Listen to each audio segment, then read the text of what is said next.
เราไปจุดตั้งแคมป์หน่อยจริงๆมีคนถามกันมาเยอะมากนะว่าแบบว่าอยากให้ทำคลิปลักษณะว่าถามตอบนิดนึงกับทริปขี่ข้ามโลกที่ผ่านมาซึ่งก็มันจบไปแล้วเนาะกับ16 EP ที่มีความยาวประมาณ13ชั่วโมง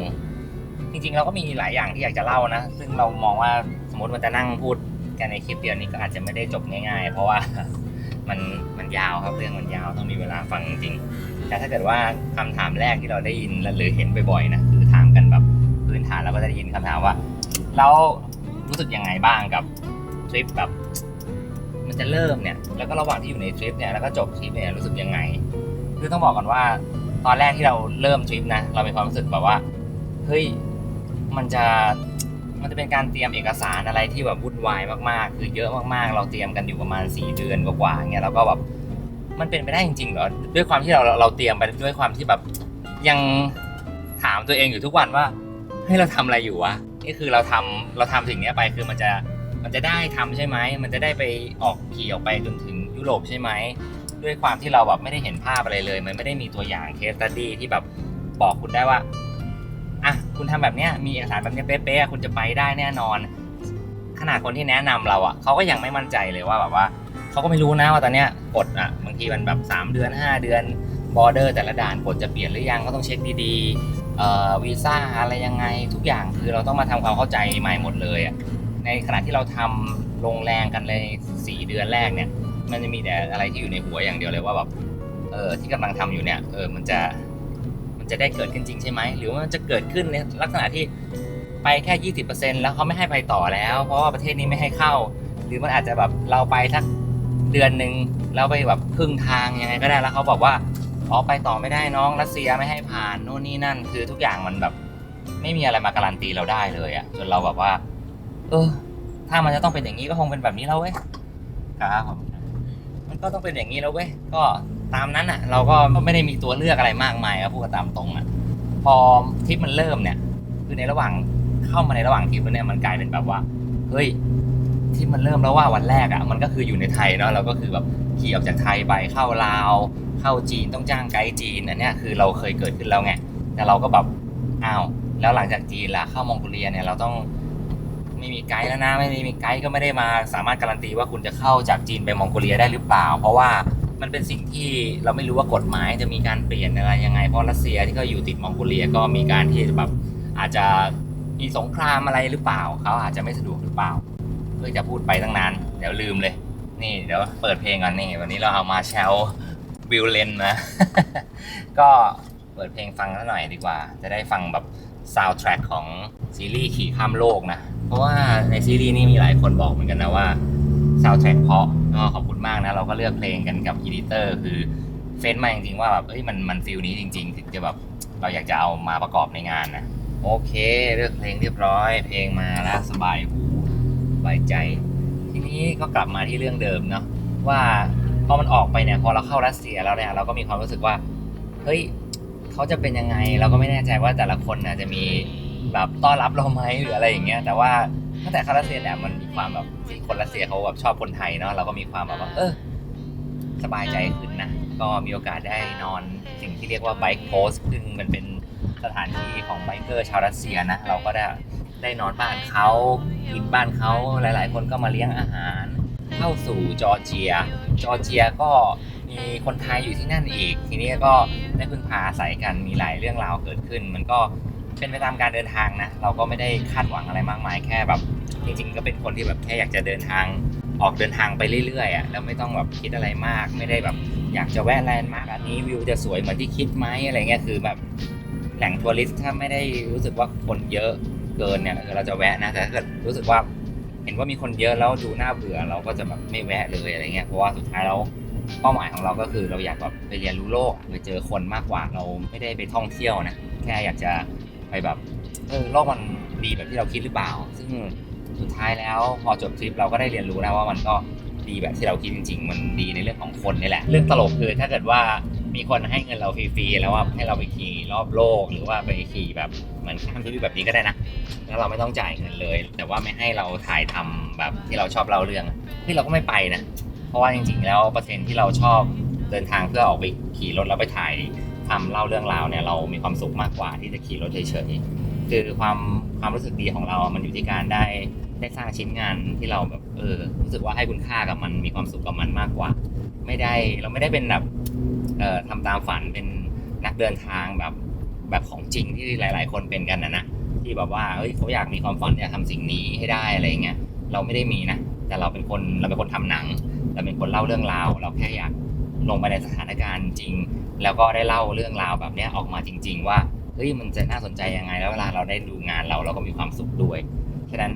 พอเราเดินทางมาถึงอังกฤษแล้วเราก็ค้นพบว่า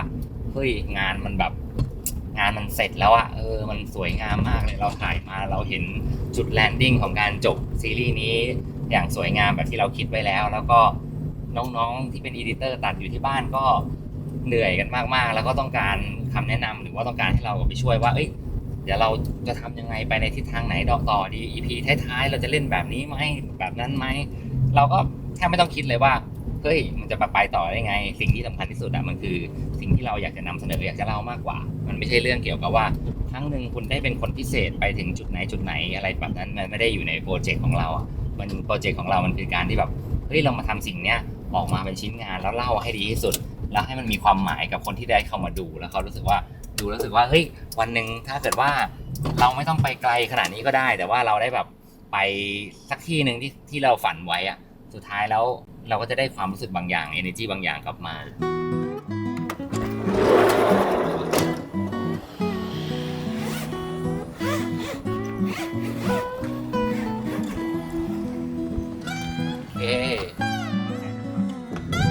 บรรยากาศดีนั่นเนี่ยลมเย็นแต่รถวิ่งเยอะไปไหมโอ้ยมาถึงแล้วแล้วมานั่งตอบคำถามได้แล้วอาร์ตเป็นพิธีกรให้พี่หน่อยมาถามสิ่งที่เราจดมานะเขาถามว่าจอดรถไว้ที่เยอรมันทำไมจอดรถไว้ที่เยอรมันทำไมมีคนถามเยอะมากเลยเราเลยแบบแอบงงนิดนึงว่าแบบเราทำให้ดูเข้าใจยากหรือเปล่าอะไรเงี้ยเราอาจจะใช้คำไม่ค่อยตรงตัวด้วยมั้งซึ่งจริงๆตอนที่เราจอดรถไว้นะเราก็บอกในเทปแล้วนะว่าคิดได้มาสักพักแล้วตั้งแต่แบบอยู่ตอนขี่ในรัสเซียอะไรเงี้ยรู้สึกว่าเราขี่มาตั้งไกลอ่ะมูลค่ามันก็เยอะนะมูลค่านี้ไม่ใช่แบบมูลค่าทางใจหรืออะไรอย่างงี้นะมันเป็นมูลค่าที่แบบว่าเราเสียเงินผ่านจีนไปต้องบอกก่อนว่าเดี๋ยวเราจะทำคลิปแยกเรื่องค่าใช้จ่ายให้อีกทีแล้วกันจะบอกว่าค่าใช้จ่ายในจีนน่ะมันครึ่งหนึ่งของค่าใช้จ่ายทั้งหมดหลังจากจีนตั้งแต่มองโกเลียจนถึงอังกฤษเนี่ยราคาเท่ากับแค่ข้ามจีนประเทศเดียวอ่ะแล้วถ้าสมมุติว่าเราขี่มอเตอร์ไซค์กลับแล้วผ่านเข้าจีนอีกเนี่ยก็คือต้องโดนอีกก้อนหนึ่งใหญ่ๆก็คือไม่รู้จะเอากลับทำไมก็ต้องเป็นการชิปขึ้นเรือกลับอยู่แล้วทีนี้ก็เลยมันผ่านตรงจีนไปได้แล้วมันก็ค่าใช้จ่ายมันก็แบบจ่ายไปแล้วเราก็เลยคิดว่าเราทิ้งรถไว้ที่ยุโรปดีกว่าแล้วก็แบบไว้วันไหนเราอยากจะกลับไปเมื่อไหร่อยากจะไปยุโรปแล้วแบบบินมาที่เยอรมันที่เราทิ้งไว้อะแล้วก็ขี่ไปเที่ยวนอร์เวย์ไปอะไรก็ได้หลายๆประเทศบนนั้นอะแล้วพอเบื่อแล้วสัก9ประเทศ10ประเทศเหนื่อยแล้วก็ฝากไว้อีกสักประเทศนึงแล้วเราก็แค่บินกลับบ้านไปวันไหนเราคิดถึงรถเราก็บินมาแล้วก็มาขี่ที่นี่ก็ได้ฉะนั้นเราก็เลยไม่รู้ว่ามีเหตุผลอะไรที่จะต้องเอามอเตอร์ไซค์กลับบ้านเราไม่ได้ยึดติดกับมอเตอร์ไซค์นะว่าต้องเป็นมอเตอร์ไซค์ในตำนานหรือว่าแบบผ่านอะไรด้วยกันมาเราก็มีมอเตอร์ไซค์คันอื่นๆให้ใช้อยู่บ้านมอเตอร์ไซค์ที่ไทยไม่ยากหรอกแต่มอเตอร์ไซค์ที่ทวีปอื่นมันไม่มีแล้วถ้าเกิดว่ามันอยู่ที่นั่นเราก็กลับไปด้วยราคาที่มันไม่แพงบางคนเขาต้องบินไปเนาะแล้วก็บินไป1ประเทศในยุโรปแล้วก็บินไปประเทศที่2บินไปประเทศที่3อะไรอย่างเงี้ยเสียเงินเยอะมากแล้วก็บางทีก็ต้องนั่งรถไฟข้ามไปประเทศนู้นประเทศนี้แต่อย่างเราเนี่ยบินมาแล้วก็ได้มอเตอร์ไซค์จอดอยู่เติมน้ำมันถูกประหยัดน้ำมันอยู่แล้วขี่ไปเรื่อยๆล่อไปกี่ประเทศก็ได้จบที่ไหนพอใจที่ไหนจอดที่นั่นบินกลับแล้วเมื่อไหร่จะกลับมาอีกทีก็ได้เราไม่ได้อยากให้มันแบบแค่มาครั้งเดียวแล้วจบอะไรเงี้ยอ้าวน้องทำอะไร โอ้ธรรมชาติจริง ก็ประมาณนี้แหละสำหรับคำถามที่หลายคนว่าทำไมถึงจอดรถไว้ที่เยอรมันเนาะก็จะบอกเข้าใจง่ายๆสรุปง่ายๆเลยว่ารถมอเตอร์ไซค์ที่ไทยหาง่ายกว่ารถมอเตอร์ไซค์ที่ทวีปอื่นฉะนั้นเมื่อเราขี่ไปถึงที่นู่นได้แล้วไม่มีความจำเป็นที่ต้องเอากลับมานะนอกจากเราคิดว่าคงไม่ได้ไปขี่แล้วล่ะ วันไหนก็ค่อยชิปขึ้นเรือหรือว่าจะหาเส้นทางอื่นขี่กลับมาก็ได้ก็แล้วแต่ใจเราตอนนั้นแต่เราไม่ได้รู้สึกว่าร้อนใจอะไรว่าที่มันแบบต้องมอเตอร์ไซค์ต้องอยู่บ้านเราเท่านั้นอะไรอย่างเงี้ย คำถามต่อไปครับพี่ สัญญาณมือถือและซิมต้องเปลี่ยนทุกประเทศไหม คำถามนี้ดีนะ บางคนก็คำถามคือ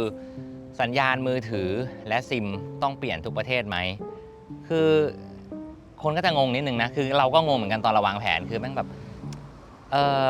จะข้ามแต่ละประเทศแล้วจะต้องซื้อซิมทีละประเทศหรอเพราะบางทีเมื่อก่อนเราไปบางประเทศเราก็แบบเราจะเที่ยวเข้าประเทศเดียวไง1 หรือ 2เราก็ซื้อซิมเขาได้แหละแต่ทีเนี้ยมันเป็น20 กว่าประเทศจะให้มันเปลี่ยนเยอะๆก็คงไม่ใช่แล้วแต่ละประเทศบางทีแบบอยู่แค่วัน2 วันอย่างเงี้ยเปลี่ยนซิมเยอะขนาดนั้นก็คงเปลืองเงินแย่เหมือนกันฉะนั้นเราก็เลยไปดูการเปิดโรมมิ่งเนาะจากแพ็กเกจเราใช้เครือข่ายไหนเขาก็มีการเปิดโรมมิ่งแล้วก็ดูว่าอ๋อเขาก็มีแบบเป็นโรมมิ่งซื้อแบบโซนยุโรปซื้อโซนเอเชียซื้อครอบคลุมอะไรอย่างเงี้ยสุดท้ายเราก็ใช้แบบเปิดโรมมิ่งเอาทุกประเทศเลยแต่มันจะมีประเทศบางประเทศเท่านั้นเองแบบอย่างเช่นบางประเทศที่เขาอาจจะเพิ่งเคยเปิดโอเพนประเทศอย่างเช่นมาซิโดเนียหรือว่าโคโซโวอะไรตำแหน่งแถวยุโรปอ่ะคือเขาไม่มีสัญญาณโทรศัพท์เลยแต่เราก็เลือกที่จะใช้แบบเป็นแบบลักษณะว่าเรามีคล้ายๆ Google Map นะแต่เป็นแอปแบบ Map มีซึ่งเป็นแอปที่เราโหลดแผนที่ออฟไลน์มาแล้วก็เวลาเราไม่มีอินเทอร์เน็ตเราก็จะดูแผนที่ผ่านออฟไลน์อย่างเงี้ยแล้วก็วิ่งไปตามเป้าที่เราจะไปว่าอ่ะวันนี้เราจะไปเมืองนี้อะไรอย่างเงี้ยก็เลยไม่ได้ซีเรียสอะไรมากก็รู้สึกว่าเวลาเราเปิดโรมมิ่งเนี่ยไปที่ไหนก็ค่อนข้างที่จะใช้ได้นะแล้วทุกครั้งที่เข้าถึงที่พักก็ต่อ Wi-Fi จะได้ไม่เปลืองเน็ตมากเกินพอโรมมิ่งหมดก็ซื้อแพ็กเกจเพิ่มอะไรอย่างเงี้ยสุดท้ายค่าโทรศัพท์ก็เล่นเอาเรื่องอยู่เหมือนกันนะเราไม่ได้ซื้อซิมเราใช้ซิมไทยนี่แหละเปิดโรมมิ่งไปใช่ แล้วพี่เตรียมตัวเตรียมใจยังไงกับทริปนี้พี่ เตรียมตัวเตรียมใจเหรอคือคำถามคือเตรียมตัวเตรียมใจกับยังไงกับทริปนี้ก็คือก่อนจะไปเราก็เตรียมตัวเยอะมากในเรื่องของเอกสาร เพราะว่าเราก็ไม่รู้ว่าเอกสารที่จะไปเนี่ยสรุปมันต้องบอกว่าเอกสารที่จะไปมันกลายเป็นว่าพาสปอร์ตพาสปอร์ตรถวีซ่ามีบางประเทศเท่านั้นมันดูน้อยซะจนแบบว่าเฮ้ยจะไปได้จริงหรอเราก็ไม่มีความมั่นใจอะไรเลยแล้วก็วีซ่ามันกลายเป็นว่าเราทำแค่เชงเก้นซึ่งเขาเรียกว่าเป็นวีซ่า EU เนาะก็คือของยุโรปแล้วก็วีซ่าประเทศอังกฤษแต่ประเทศตั้งแต่ไทยลาวจีนมองโกเลียรัสเซียจอร์เจียตุรกีต้องบอกว่าฟรีวีซ่าไทยหมดเลยมันก็เลยแบบพอเอาเข้าจริงๆก็เลยไม่ได้ทำวีซ่าอะไรเยอะแยะเลยการเตรียมตัวก็เลยแบบรู้สึกว่าเอกสารแต่ละอย่างมันไม่ได้มายากนะแต่ว่ามันมีความที่แบบมันใช้ได้จริงหรือเปล่าเราก็มีความประมาทแต่ว่าเส้นทางมันก็พิสูจน์ให้เราเห็นแล้วแหละว่าสุดท้ายแล้วมันก็ประมาณนี้แหละเราก็เตรียมมาเท่าที่เราเตรียมได้อะแล้วก็เตรียมใจแบบว่าถ้ามันไปถึงแล้วมันแบบว่าเขาไม่ให้ข้ามต่อเนี่ยก็เตรียมใจไปแล้วแหละว่าเขาอาจจะต้องบายโอเคงั้นผมจะต้องไปทางอื่นหรือเปล่าแต่ว่าก็แทบไม่มีช้อยส์ในการขี่กลับบ้านเลยนะจะมีแต่ช้อยส์ที่ว่างั้นลองไปอ้อมประเทศนู้นเพื่อที่จะเข้าไปทางนี้เพื่อที่จะไปยุโรปให้ได้อะไรอย่างเงี้ยมากกว่าน่าจะประมาณนั้นนะก็คือเตรียมตัวเตรียมใจมาแต่ว่าค่อนข้างที่จะเตรียมพร้อมที่จะไปต่อให้ได้อะคือไม่ว่าจะวิธีไหนก็คือแบบอยากจะไป แล้วมีช่วงเวลาที่เหงาและท้อพวกสภาพอากาศนู่นนี่นั่นบ้างไหมพี่ ช่วงเวลาที่เหงาและท้อแล้วก็แบบสภาพอากาศหรือความแบบกดดันอะไรต่างๆในทริปอะเนาะมันก็น่าจะมีอยู่เรื่อยๆนะอย่างเช่นบางทีเราเหงาเงี้ยแบบเฮ้ยอยู่คนเดียวนานๆเงี้ยแล้วเหงาอะแต่ความจริงเราเคยพูดไว้หลายเทปแล้วว่าเราไม่ได้ซีเรียสกับเรื่องเหงาเวลาเหงาก็แบบเฮ้ยรู้สึกเหงาขึ้นมาหน่อยแล้วว่ะแต่มันก็ดีนะมันรู้สึกแบบฟินดีเหมือนกันแบบว่าเฮ้ยก็เพราะมาอยู่คนเดียวนานอะมันเลยเหงาพอเหงาแล้วมันก็รู้สึกดีแล้วเราก็รู้สึกว่าเดี๋ยวไม่เป็นไรเดี๋ยวพรุ่งนี้ก็ออกเดินทางต่อแล้วบางครั้งก็หนาวขี่มอเตอร์ไซค์หนาวไปหมดทั้งตัวเลยแต่ก็แบบโหเนี่ยแหละมันคือแบบเหมือนกับชีวิตลูกผู้ชาย ก็มาทนทรมานหน่อยมาเหนื่อยหน่อยมาอะไรหน่อยมันก็แบบดูมีรสชาติดีบางครั้งก็ท้อกับเรื่องบางเรื่องอย่างเช่นเราก็ประสาทเสียกับบางครั้งที่ได้รู้ข่าวว่าแบบตรงเนี้ยจะมีสถานการณ์รบกันเราต้องเลี่ยงเมืองนี้มีเพื่อนที่ในเส้นทางแจ้งมาว่าเราไม่สามารถไปได้เราอาจจะต้องแบบหลบเลี่ยงเส้นทางนี้นะเพราะไม่งั้นถ้ามาอย่างเงี้ยคนที่เตือนมาเขาบอกว่าผมโดนจับติดคุกเลยเราก็แบบโหน่ากลัวงั้นเลยเหรอในระหว่างวัน2 วันนั้นเราก็ขี่มอเตอร์ไซค์ด้วยความกังวลอยู่ในใจแล้วก็ คิดมากเกี่ยวกับเรื่องโดรนด้วยที่เราเตรียมมา เพราะว่าในประเทศที่มีสงครามเนี่ยเขาก็ไม่อนุญาตให้นำเข้ามาเนาะแต่จริงๆมันก็แปลกอย่างหนึ่งเวลาเราบินเข้ามาเที่ยวประเทศเขาแล้วเราเอาโดรนมาด้วยเนี่ยก็เขาไม่ว่าอะไรหรอกแต่ว่าเวลาเอารถข้ามบอร์เดอร์ด่านชายแดนเนี่ยเขาจะมีการที่แบบเฮ้ยไม่อยากให้นำเข้ามาอะไรเงี้ยแต่เราก็คิดว่าแบบเฮ้ยเราก็ไม่ได้เอาไปใช้ในทางที่ผิดอะไรอย่างเงี้ยก็คือเดี๋ยวต้องเอาไปใช้ที่ยุโรปอีกอะไรเงี้ยก็เราก็จะกังวลเรื่องพวกนี้มากเหมือนกันเพราะว่าตอนที่อยู่ในประเทศรัสเซียก็ค่อนข้างที่จะแบบค่อนข้างที่จะไม่ได้เอาบินเลยนอกจากแบบเราอยู่แบบติดทะเลติดอะไรแบบทะเลสาบไบคารอะไรเงี้ยที่แบบก็บินไปในน้ำอะไรเงี้ยมากกว่าที่จะแบบบินเมืองอะไรเงี้ยเพราะว่าปัญหาที่นั่นก็เยอะเราเคยนะแบบลองเอาโดรนขึ้นในจุดที่แบบเราแวะปั๊มอะไรเงี้ยมันเป็นแบบบ้านนอกห่างๆเงี้ยแล้วลองเอาขึ้นเล่นๆอ่ะไม่ถึง5 วินาทีอ่ะสัญญาณโดนบล็อกให้แบบโดนลงอัตโนมัติเลยเพราะว่าเขาคงบล็อกเกี่ยวกับโดรนที่ของยูเครนจะเข้ามาอะไรอย่างนี้ด้วย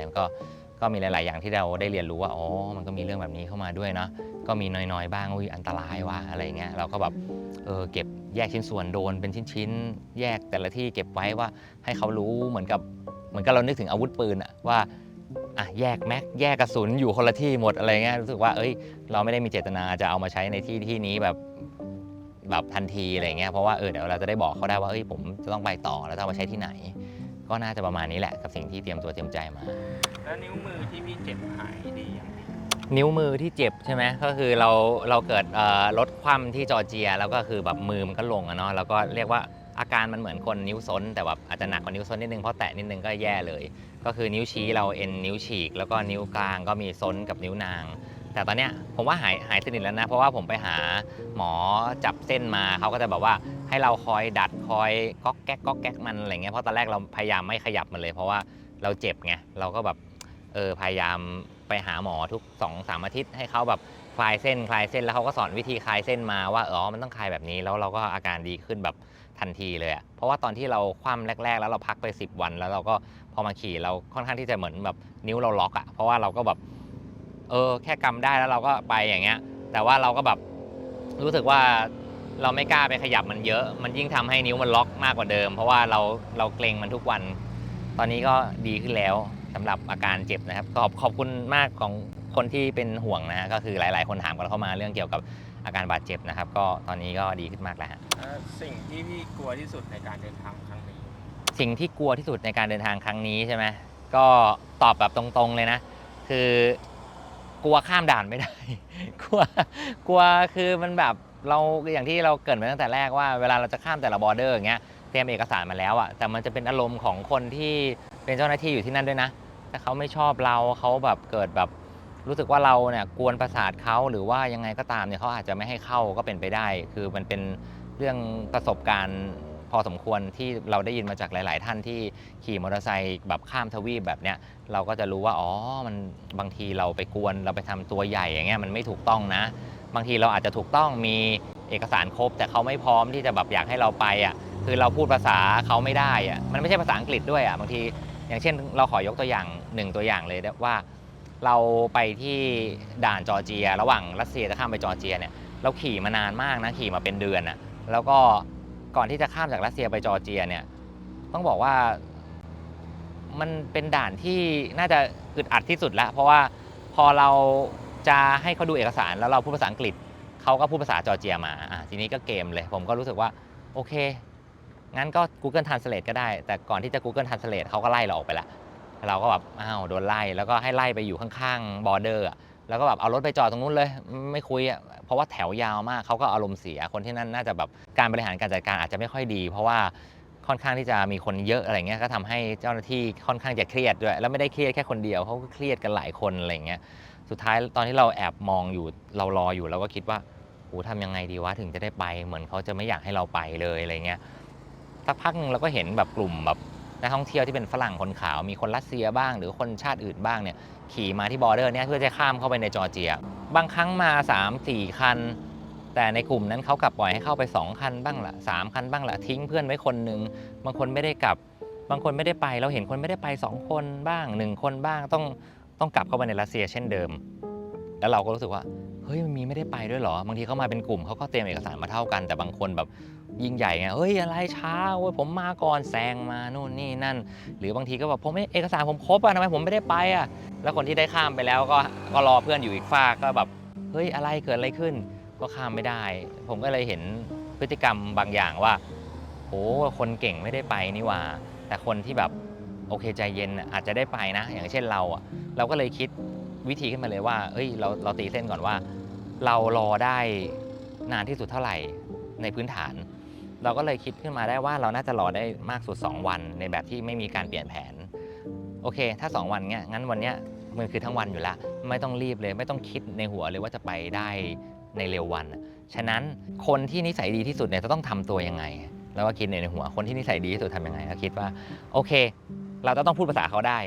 1 2คือเราจะต้องนานๆไปคุยกับเขาทีเพราะเขายุ่งมากแล้วต้องเข้าไปในช่วงที่เวลาที่เขาว่างและคำที่พูดกับเขาต้องสั้นที่สุดเราก็เลยคิดว่าเอ้ยเดี๋ยวเราพูดแปลภาษารอไว้เลยเราบอกว่า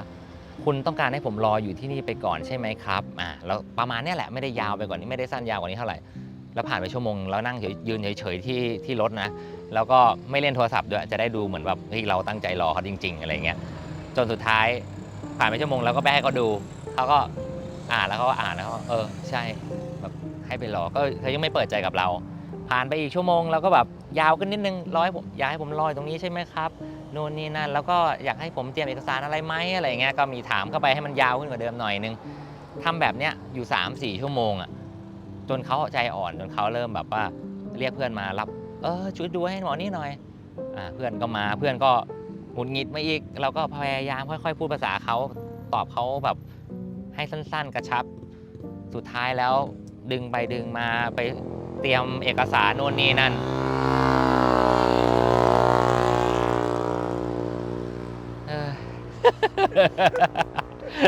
สุดท้ายดึงไปดึงมาเตรียมเอกสารโน่นนี่นั่นก็ได้เข้าไปในจอร์เจียจนได้ด้วยเวลาสุทธิประมาณ6ชั่วโมงในการรอโดนดึงเอกสารต่างๆแต่สุดท้ายเขาก็ยิ้มให้เราได้นะด้วยการที่แบบเราก็มีความมานะที่แบบเราอยากจะรอเราอยากจะเข้านะเราไม่ได้มีเจตนาอื่นเราคือวางตัวเองไว้เป็นดินแล้วคือถ้าพี่จะเหยียบย่ำผมก็ไม่เป็นไรครับผมแค่ขอเข้าไปในบ้านของพี่แล้วเดี๋ยวผมเที่ยวเสร็จผมก็จะออกไปอีกประเทศหนึ่งเท่านั้นเองก็เลยแบบได้เข้าไปได้ก็ถือเป็นอีกเรื่องนึงที่แบบตึงเหมือนกันสำหรับจอร์เจียนะแต่พูดถึงจอร์เจียมันนึกถึงพี่ซงเลยคือพี่ซงเนี่ยคือแกอยู่ที่จอร์เจียเนาะแล้วแกก็เป็นคนที่ดูแลเราที่นู่นแล้วก็พักบ้านพี่ซงตลอดเลยหรือยังไงแบบขอลองโทรหาพี่ซงหน่อยดีกว่าเดี๋ยวเราเชื่อมต่อกับ Emberton Tree หน่อยนะได้โทรหาพี่ซงโทรไปหน่อยฮัลโหลครับพี่ซงครับผมพี่ได้ยินไหมครับเสียงสัญญาณชัดไหมพี่ได้ยินชัดอยู่ครับได้ยินชัดพี่ซงพี่กำลังจะบินกลับไทยเหรอครับเนี่ยอยู่บนเครื่องบินเนี่ยใช่ครับกำลังจะบินกลับไทยครับมาเสาร์อาทิตย์นี้มีพากลุ่มมอเตอร์ไซค์เล็กเขาเรียกว่าเป็นแนวครูเซอร์แนวอะไรพวกนี้เสาร์อาทิตย์ครับพี่ซงโทรมาผิดจังหวะพอดีนะอยู่บนเครื่องพอดี เดี๋ยวยังไงเดี๋ยวกลัวรบกวนผู้โดยสารท่านอื่นยังไงถ้าเกิดกลับมาไทยมีโอกาสได้เจอกันเดี๋ยวเป็นแวะไปหานะพี่โคราชใช่ไหมฮะครับโคราชเดี๋ยวจะไปชลบุรีมีผ่านชลบุรีไหมพี่ผ่านวันอาทิตย์นี้วันอาทิตย์ผ่านเลยโอเคถ้าเกิดผ่านมาแถวชลบุรีเดี๋ยวไงค่อยว่ากันนะพี่นะได้ครับโอเคพี่โทรมาทักทายครับมาไปก่อนพี่ครับผมสวัสดีครับบ๊ายบายครับโอเควางไปแล้วพี่ซงอยู่โทรไปอยู่บนเครื่องบินพอดีเลยคำถามต่อไปได้เลยฮะมีคำถามครับพี่พี่ถ่ายทำคนเดียวยังไงคำถามนี้ดีนะถ่ายทำคนเดียวยังไงคือถ้าให้เราเล่าอย่างเงี้ยเราว่าหลายๆคอมเมนต์ก็น่ารักมากพยายามไปพูดอธิบายต่อแล้วแต่เราว่ามาดูฟุตเทจดีกว่ามันจะเข้าใจง่ายกว่าว่าสมมติเราเห็นฟุตเทจแล้วเราจะรู้ว่าเขาตั้งกล้องใช่ไหมเขาบินโดรนเองเขาทำยังไงเดี๋ยวเราโชว์ฟุตเทจดีกว่าว่าดูไปพร้อมกันในโน้ตบุ๊กเราเนี่ยเดี๋ยวฟังเสียงอะไรไปด้วยว่าเขาถ่ายทำคนเดียวยังไงก็เราจะอธิบายทั้งหมดว่ามีทั้ง 3-4 กล้องนะก็คืออันแรกคือ360อันที่2คือโดรนอันที่3คือ FX3 อันที่4คือ Insta ซึ่งเราใช้ทั้งหมดหลักๆเนี่ยมี3 อัน 4 อัน อันนี้คือ Insta 360เนาะเราก็จะเป็นมุมแบบลักษณะแบบอย่างที่เห็นว่าขี่มอเตอร์ไซค์ไปด้วยแล้วก็มีไม้เซลฟี่นะแล้วก็ไม้กล้อง360เนี่ยจะตัดไม้เซลฟี่ออกซึ่งต้องบอกว่าเราใช้ได้แค่ช่วงแรกๆเท่านั้นเองหลังจากนั้นพอไปรัสเซียเริ่มแบบถนนเริ่มมีการตึงเครียดประมาณหนึ่งเราก็เลยแบบไม่ค่อยอยากใช้บนท้องถนนเท่าไหร่ก็เลยจะได้เห็นกันในช่วง EP แรกๆประมาณนี้นะอันนี้คือมุมกล้องที่1ที่เข้าใจกันได้ไม่ยากมากนักนะทีนี้มาดู FX3 กันก่อนดีกว่าFX3 เนี่ยก็คือกล้องโซนี่ของเราเนี่ยตั้งธรรมดาเลยแล้วก็เนี่ยช็อตง่ายๆเราจะเปิดประตูบ้านเราตั้งอยู่บนขาตั้งกล้องแล้วก็เดินมาเปิดประตูมาดูกันให้จบเลยปกติมันจะเห็นแค่เปิดประตูเงี้ยแล้วก็ตัดจบแล้วก็จะไม่มีอะไรแต่อันนี้จะได้เห็นว่าจบแล้วเป็นยังไงวิดีโอก็วิ่งมากับจะจบแล้วเนี่ยเราเปิดเสร็จปุ๊บเราก็เดินไปกดหยุดเรคคอร์ดก็จบก็1คลิปก็คลิปต่อไปก็คนถามว่าเบนซ์ขี่มอเตอร์ไซค์ตั้งกล้องไว้แล้วก็ขี่ไปเลยแล้วยังไงครับแล้วต้องกลับมาเก็บไหมหรืออะไรยังไงหรือว่าแล้วคุณแค่ตัดต่อแค่ช่วงนั้นมาใช้หรือเปล่าเชิญดูได้เลยมันก็ต้องกลับมาเก็บอยู่แล้วนะเพราะว่าเราก็ต้องเอากล้องออกไปแบบถ่ายต่อเนี่ยเราขี่คนดูก็จะได้ดูว่าเบนซ์จะสื่อสารว่าเบนซ์จะขี่มอเตอร์ไซค์ออกจากบ้านหลังนี้แล้วนะปุ๊บแล้วเบนซ์ก็พอขี่ออกไปจากรั้วแล้วเบนซ์ก็ตัดจบแต่ความจริงแล้วเราก็ต้องเดินกลับมาเก็บไงเนี่ยเรียบร้อยเดินกลับมากดหยุดเรคคอร์ดแล้วก็เอากล้องไปต่อเท่านั้นเองมันไม่ได้มีอะไรซับซ้อนเลยนะฮะจนบางคนถึงกับดราม่าว่าแบบว่าเฮ้ยเขามีทีมงานไปเขาไม่ได้ถ่ายเองอะไรอย่างเงี้ยแบบเครียดไปกันไกลเลยนะก็พยายามจะแชร์ให้ดูหลายรอบแล้วเนาะจะได้ไ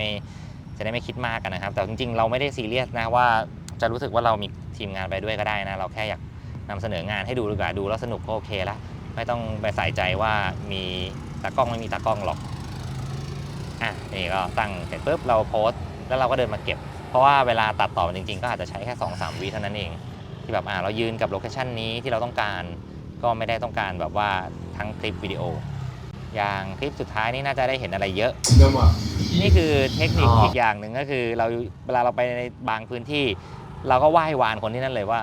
ช่วยถือกล้องให้ผมหน่อยครับพอดีผมมาคนเดียวเนี่ยผมจะถ่ายเนี่ยคุยกับพี่คนนี้ให้พี่เขาช่วยกดอัดให้แล้วจะมีตากล้องส่วนตัวแล้วตอนนี้ตามมาดูอาหารนิดนึงคือเขาแบบชวนเข้ามาในครัวเลยอันซีนมากแล้วเราก็จะได้แบบเราไม่มีตากล้องมาเนาะบางทีเราก็ต้องหาวิธีแบบนี้แล้วจะให้ดูท้ายคลิปก็เราถ่ายไปเรื่อยๆมันยาวประมาณเป็นนาทีนะพอเราถ่ายเสร็จ Thank you You're welcome Oh thank you เราก็มาเอากล้องคืนแล้วก็ขอบคุณเขาแค่นั้นเองฉะนั้นบางช็อตเราก็ให้คนช่วยถือถ่ายได้ก็มีตากล้องเหมือนกันนะจริงๆก็ไม่ได้ถ่ายเองคนเดียวเหมือนกันนะ มุมโดรนดีกว่ามุมโดรนจะงงมากว่า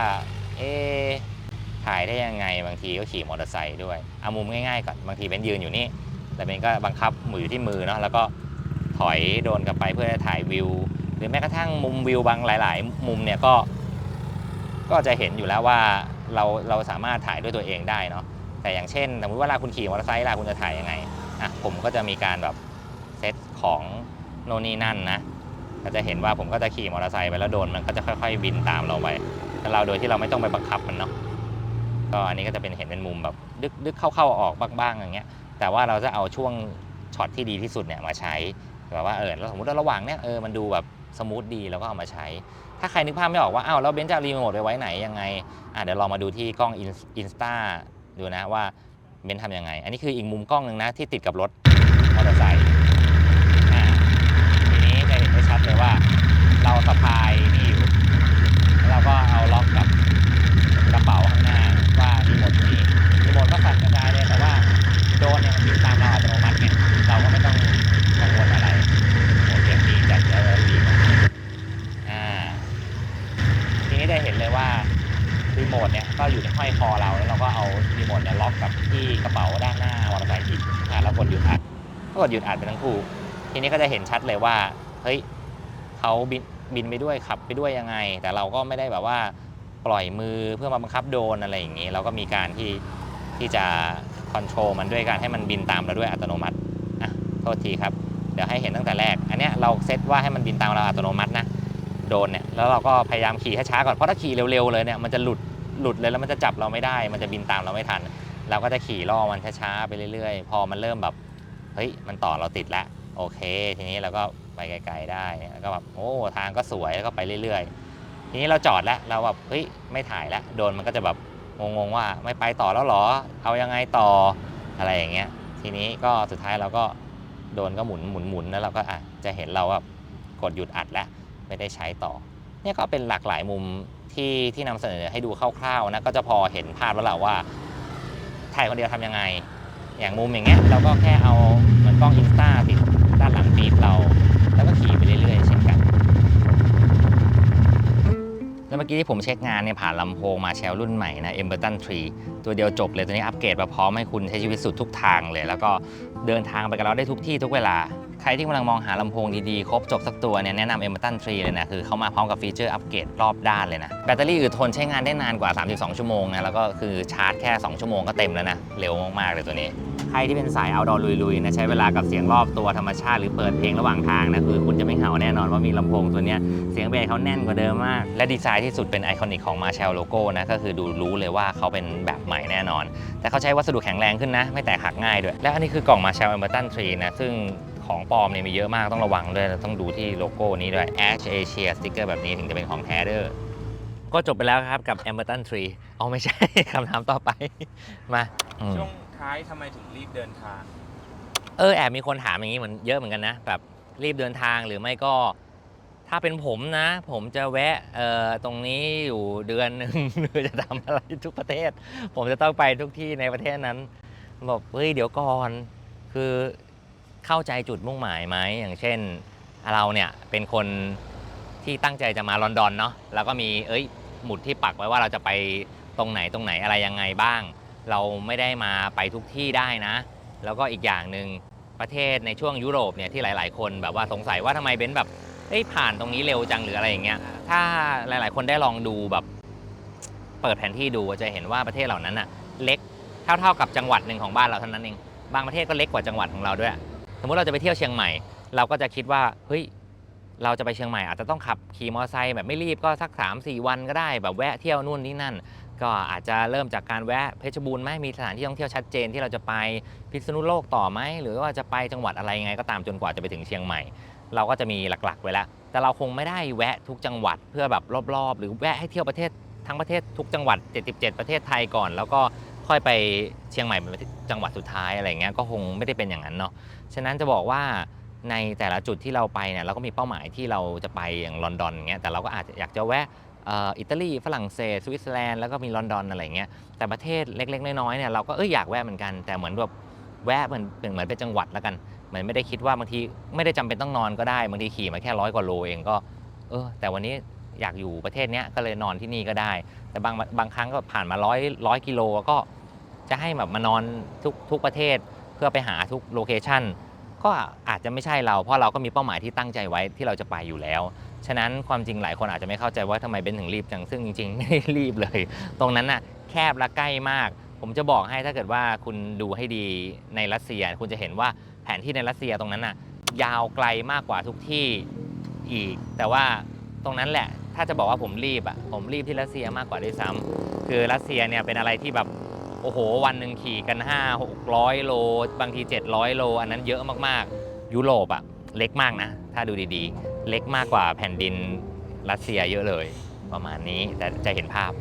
ใช่แล้วพี่มีแผนที่จะขี่ข้ามทวีปสำหรับคำถามที่ถามว่าพี่มีแผนที่จะขี่ไปทวีปอื่นอีกไหมจริงๆไม่อยากแบบพูดไว้เลยหรือไม่อยากโม้อะไรอย่างเงี้ยไว้เพราะว่าเราก็ไม่รู้ว่าถึงเวลานั้นจริงๆเราจะอยากทำเปล่าเราไม่ชอบแบบว่ามานั่งพูดให้ตัวเองรู้สึกถึงเวลาที่เราจะต้องทำแล้วแล้วเวลานั้นเราอาจจะแบบอยู่บ้านสบายมีความสุขอยู่ก็ได้เราก็เลยไม่ได้อยากผูกมัดตัวเองแต่ความจริงแล้วเราก็แอบมีคิดลึกๆนะว่าช่วงที่เรายังขี่แล้วยังสนุกอยู่แล้วก่อนที่จะกลับมาไทยเราก็อยากไปแอฟริกาอยากไปตะวันออกกลางอะไรมากมายเลยแต่ก็พอกลับมาบ้านแล้วเนี่ยสักเดือนกว่าๆแล้วก็สบายไม่อยากไปไหนแล้วอยากอยู่บ้านเฉยๆอยู่สบายมันดีอย่างนี้นี่เองนะอะไรอย่างเงี้ยเราก็เลยไม่ได้อยากจะไปไหนเท่าไหร่แต่ก็แอบมีคิดว่าถ้าวันไหนเบื่อหรือว่ามีแรงฮึดขึ้นมาเราก็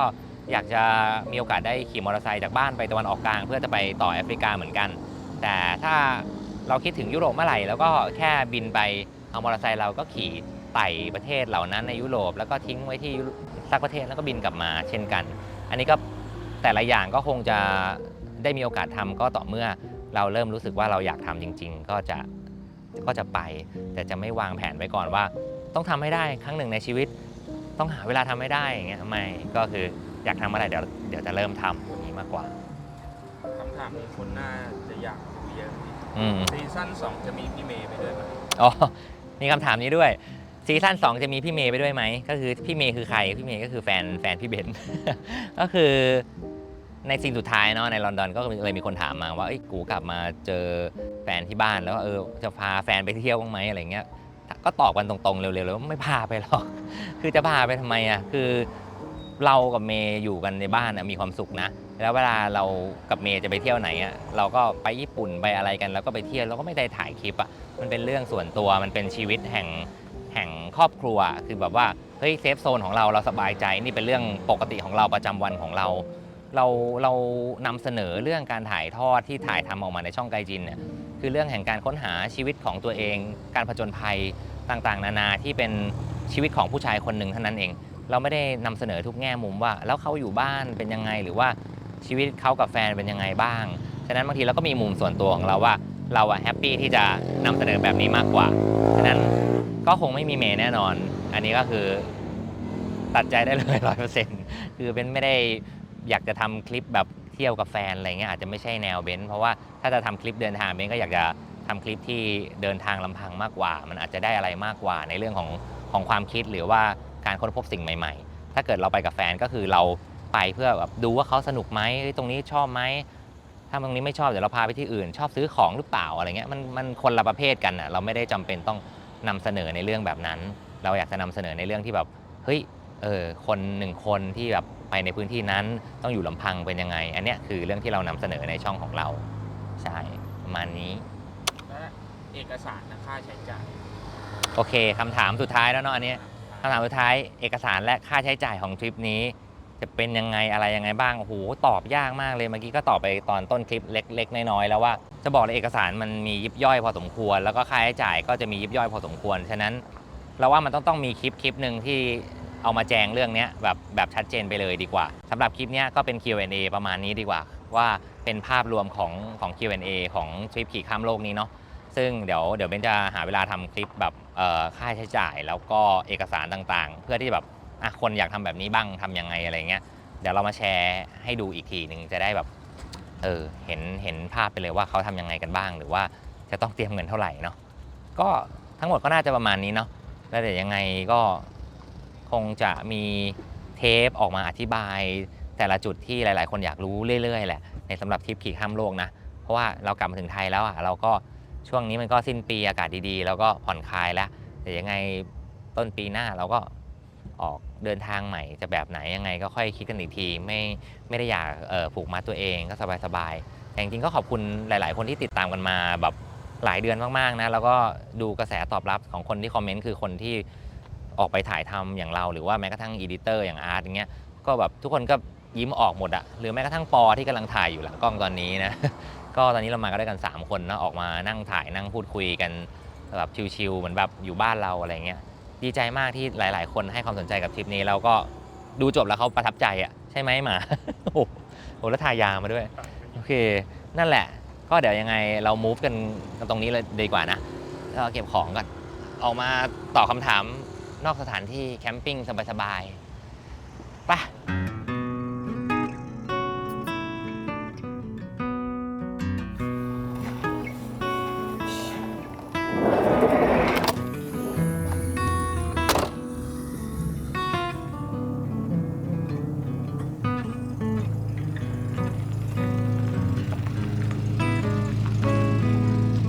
ก็จบ Q&A ไปแล้วนะซึ่งก็หลายๆคำถามคำตอบไม่ได้ไขข้อข้องใจของหลายคนหวังว่าหลายคนจะเข้าใจมากขึ้นนะแต่วันนี้เราก็แอบโชว์มาแชลทั้ง2รุ่นไปนะทั้งรุ่น Viewland 2 แล้วก็รุ่น Emerton 3 นะซึ่งใครอยากได้แบบไหนเนี่ยก็ลองไปเลือกซื้อดูได้นะสำหรับลำโพงก็เป็นสิ่งหนึ่งที่อยู่ในชีวิตประจำวันเราอยู่แล้วอย่าง Emerton 3 เนี่ยก็วางเสียงดีเลยเบสแน่นๆเลย วางสำหรับใช้งานแบบจริงจังได้เลยนะเวลาออกนอกสถานที่อย่างตัวเนี้ยเราชอบตัววิวเลนอย่างหนึ่งว่ามันสามารถรัดกับอะไรก็ได้เงี้ยเราก็แบบเพราะว่าต้องบอกว่ารถตู้เราไม่มีเครื่องเสียงอะนะเราก็เชื่อมต่อกับมือถือเราตัวนี้เลยก็ติดอยู่อย่างนี้ไปตลอดเลยค่อนข้างที่จะดีนะก็ตามนั้นยังไงก็เดี๋ยวทริปหน้าจะมานั่งชี้แจงหลายๆอย่างให้หลายๆคนฟังที่ติดตามทริปขี่ข้ามโลกต่อไปนะครับยังไงก็ทริปนี้ไปก่อนเด้อ